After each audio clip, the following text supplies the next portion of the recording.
The truth is, my husband was already gone long before he died. Not physically, but emotionally, spiritually, and in every way that actually mattered. By the time his body was found, our marriage had been rotting for years and everyone knew it. Friends, family, even strangers who had overheard us arguing in public places knew something was deeply wrong between us. That's why when the police showed up at my door that morning, I didn't scream. I didn't faint. I didn't collapse the way a good wife is expected to. I just knew. I knew because the moment my husband stopped loving me, the world had already decided how this story would end. It was still dark outside when they knocked. I remember noticing stupid details, the way my hallway light flickered, the sound of my neighbor's dog barking, the cold tile beneath my bare feet. I opened the door to two officers standing too straight, faces already rehearsed. "Are you his wife?" One of them asked. "Not were. Are." That was when my chest tightened. They told me he was dead, found in his apartment. One stab wound. No forced entry, no immediate suspects. But the way they looked at me, careful, measured, already cataloging my reactions, told me everything. I wasn't just being informed. I was being evaluated. Our marriage had been bad. There was no point pretending otherwise. We fought constantly, and not the quiet, resentful kind of fighting either. Ours was loud, bitter, filled with years of resentment spilling over at once. He accused me of nagging, of holding him back, of being too much. I accused him of emotional abandonment, of cruelty disguised as indifference, of living like a single man while enjoying the benefits of a wife. Neighbors had heard us. Friends had witnessed the tension. Once, at a dinner party, he'd made a joke about how miserable marriage was while I sat right beside him, humiliated and furious. So when the police asked if we'd been arguing recently, I didn't lie. Yes, we had. When they asked if I knew about his affair, I didn't hesitate. Yes, I did. That affair, she, had been another crack in an already fractured foundation. The mistress didn't stay hidden like most do. She wanted to be seen. She commented on his posts, left subtle hints, and once even accidentally bumped into us at a restaurant, smiling at him like she had already won. I confronted him. He didn't deny it. He didn't apologize either. He told me I was overreacting, that she meant nothing, that I should be grateful he still came home at all. Those words would later echo in my head while I sat across from detectives, wondering if honesty had just sealed my fate. The first interview felt deceptively calm.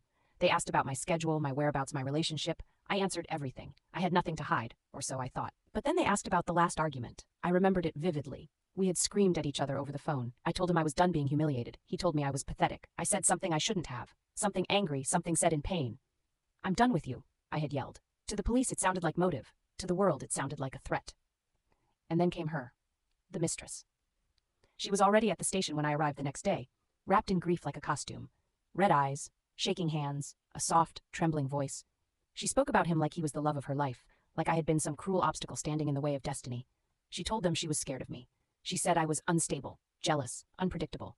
She said my husband had confided in her, that he feared what I might do if I lost control. And the police listened because she cried at the right moments, because she framed herself as the victim, because her story fit the narrative everyone already believed. A miserable marriage, a bitter wife, a dead husband. I could feel the shift happen in real time. The subtle way the questions changed, the way officers stopped reassuring me and started watching me instead. I was no longer just grieving, I was the obvious answer. By the time I went home that night, my name was already circulating. Not officially, not publicly, but I could feel it in the silence of unanswered messages, in the way people avoided my eyes, in the unspoken assumption hanging in the air. They didn't need evidence yet. They had a story, and I was playing the role perfectly, whether I wanted to or not.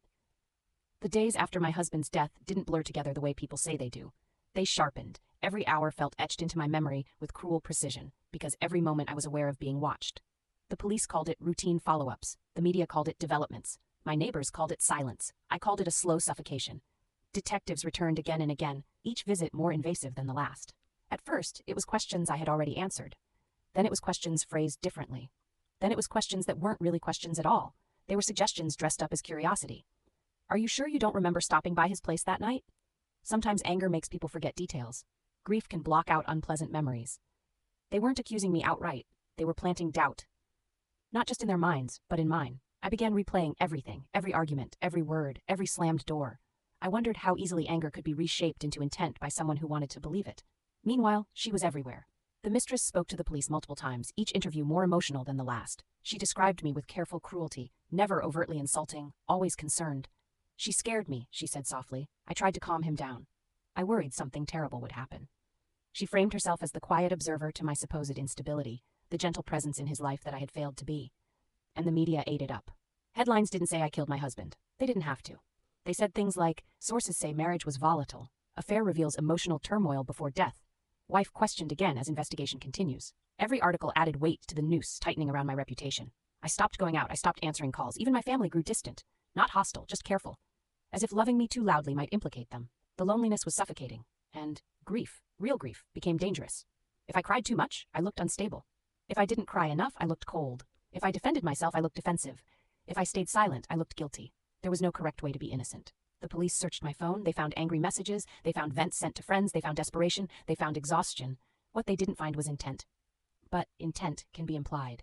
They asked about the last fight again, this time slower, more deliberate. Did you ever wish he'd disappear? Did you ever feel like he ruined your life? Did you ever think the world would be easier without him? I answered honestly. Yes, I had thought those things. And I watched their pens pause mid-sentence. Outside the station, cameras waited, strangers speculated, online forums dissected my expressions, my clothing, the way I spoke. She doesn't look sad enough. She looks angry. Guilty people are angry. She benefited from his death. No one talked about the mistress's inconsistencies. No one questioned her proximity. No one noticed how her story shifted just enough each time to stay useful. Because she fit the role of grieving lover far better than I fit the role of widow. At night, alone in our house, the house that no longer felt like mine, I started to wonder how close I was to losing everything. Not just freedom, but identity. I was becoming the woman who probably killed her husband. And the worst part? The real killer was watching all of it unfold and learning exactly how easy it was to let me burn. There's a moment in every investigation when certainty begins to rot. It doesn't happen loudly. There's no dramatic announcement, no sudden apology, no admission that the wrong person might be suffering.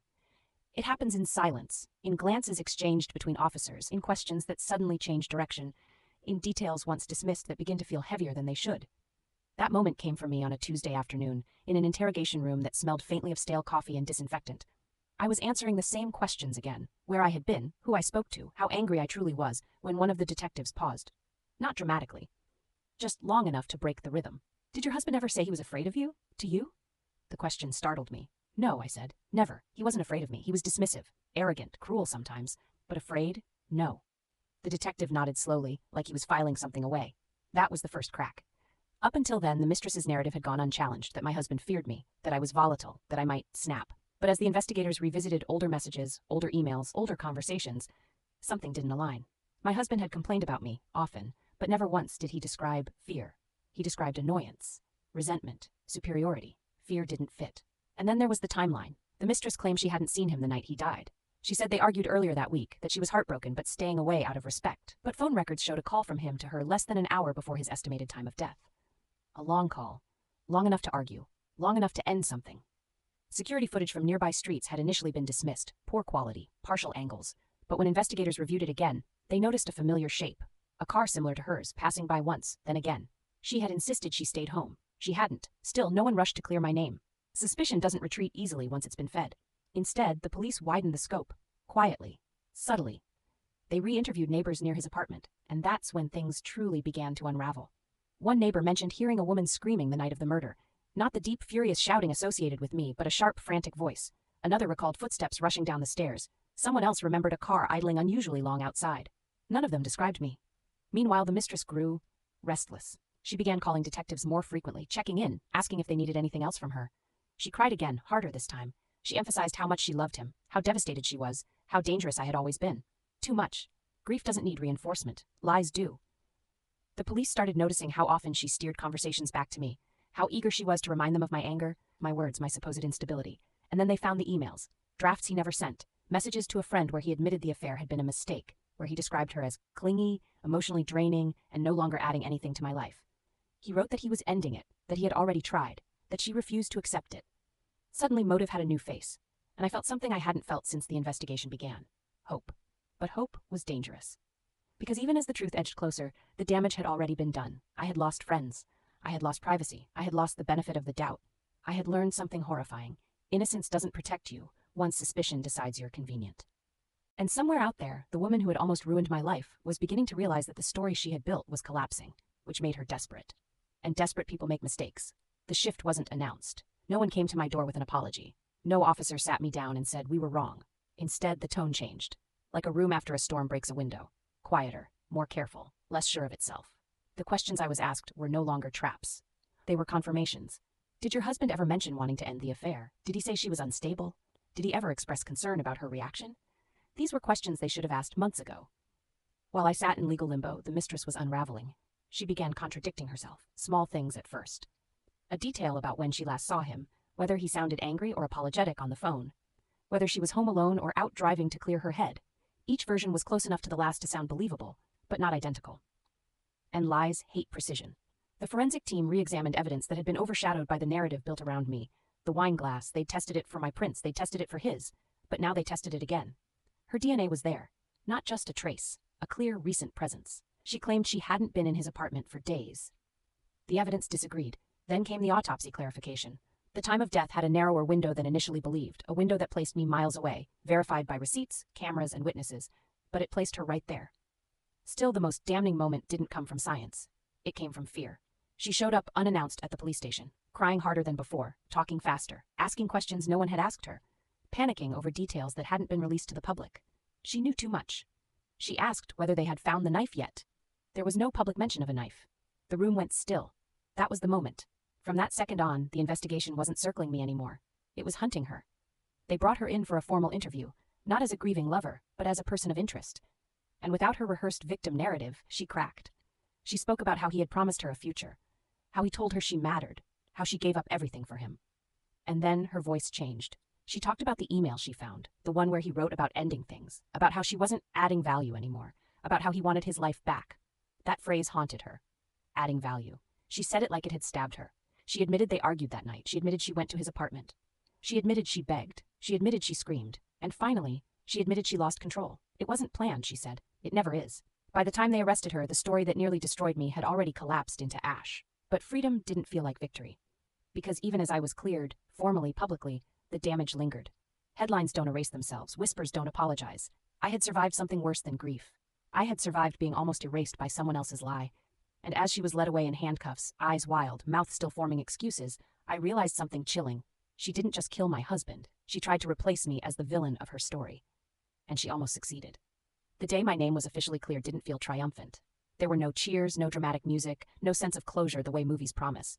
There was just a piece of paper, a brief statement from the police, and a few dry words from my lawyer. They're issuing a public correction. A correction. As if what happened to me had been a typo. The press moved fast, faster than they ever had when they painted me as a suspect. Headlines shifted from wife under scrutiny to mistress arrested in husband's murder. The same outlets that dissected my marriage, my expressions, my tone of voice, now acted as if they had simply misunderstood. No one apologized, they never do. Strangers stopped staring at me in grocery stores, but the silence felt heavier than the judgment ever had. Because now, people didn't know what to say. They didn't know how to look at a woman they'd already decided was capable of murder and had been wrong about. I returned to my home slowly, not all at once, room by room. Every corner held echoes of two lives, the one I had lived with my husband and the one that almost ended with me behind bars. I threw out nothing at first. I needed proof that I had existed before the accusation, before the narrative swallowed me whole. The mistress's trial was nothing like the spectacle people expected. No dramatic confessions, no sobbing remorse, just a woman unraveling under the weight of her own lies. The jury saw what I had seen too late: obsession dressed as devotion, control disguised as love, a person who believed she was owed a life that was never promised. She was convicted. The sentence was long enough to satisfy the law, but not long enough to return what I lost. My husband's reputation didn't survive either. As evidence came out, people learned who he really was, how he manipulated, how he compartmentalized, how he told different women different truths depending on what he needed from them. In death, he was no longer protected by silence, and I stopped protecting him too. What no one tells you about being falsely accused is this: even when the truth comes out, you don't go back to who you were. You become someone sharper, quieter, more aware of how quickly people are willing to believe the worst about you, especially if it makes the story easier to digest. I moved, not because I was running, but because I was choosing myself. I changed my routines. I rebuilt friendships slowly. I learned how to exist without explaining myself. The people who mattered stayed. The ones who didn't faded quietly, taking their assumptions with them. Sometimes late at night, I think about how close I came to losing everything, how a jealous woman's lie, amplified by a convenient narrative, almost destroyed my life. And then I think about this: the truth didn't just save me. It exposed everyone, her lies, his manipulation, and society's hunger to blame the woman left standing. I didn't get revenge. I didn't need it. Because in the end, the truth didn't just clear my name. It buried every lie that tried to take my place.